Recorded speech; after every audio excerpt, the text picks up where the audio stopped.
the splendor of Carmel and Sharon. They will see the glory of the Lord, the splendor of our God. Strengthen the hands that are feeble. Make firm the knees that are weak. Say to those whose hearts are frightened, be strong, fear not. Here is your God. He comes with vindication. With divine recompense, he comes to save you. Then will the eyes of the blind be opened, the ears of the deaf will be cleared. Then will the lame leap like a stag. Then the tongue of the mute will sing. Streams will burst forth in the desert, and rivers in the steppe. The burning sands will become pools, and the thirsty ground springs of water. The abode where jackals lurk will be a marsh for the reed and papyrus. A highway will be there, called the Holy Way. No one unclean may pass over it, nor fools go straight on it. No lion will be there, nor beast of prey go up to be met upon it. It is for those with a journey to make, and on it the redeemed will walk. Those whom the Lord has ransomed will return and enter Zion singing, crowned with everlasting joy. They will meet with joy and gladness. Sorrow and mourning will flee. The word of the Lord. Responsorial Psalm. Our God will come to save us. I will hear what God proclaims, the Lord, for he proclaims peace to his people. Near indeed is his salvation to those who fear him, glory dwelling in our land. Kindness and truth will meet, justice and peace shall kiss. Truth shall spring out of the earth, and justice shall look down from heaven. The Lord himself will give his benefits. Our land shall yield its increase. Justice shall walk before him, and salvation along the way of his steps.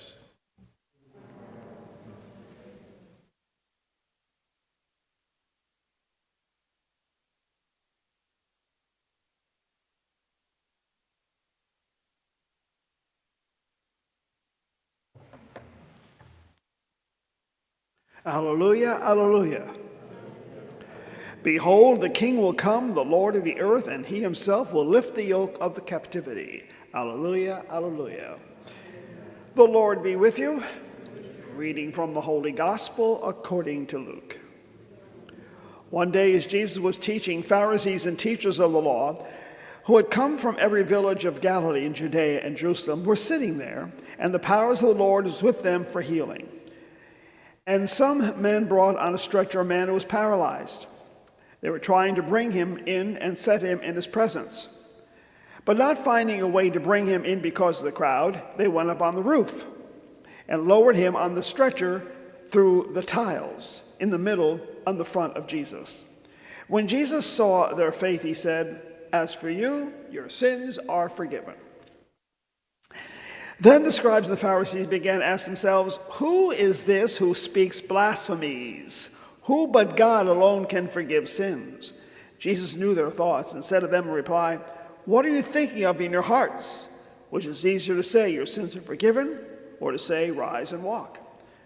But that you may know that the Son of Man has authority on earth to forgive sins," he said to the one who was paralyzed, "I say to you, rise up, pick up your stretcher, and go home."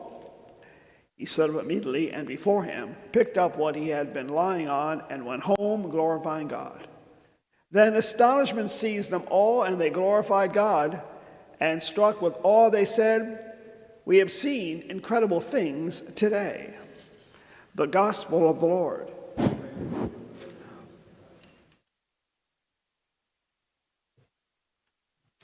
Well, I think we can say every day we have seen incredible things today. They may be good things, and sometimes they're bad things, but they are the Lord's.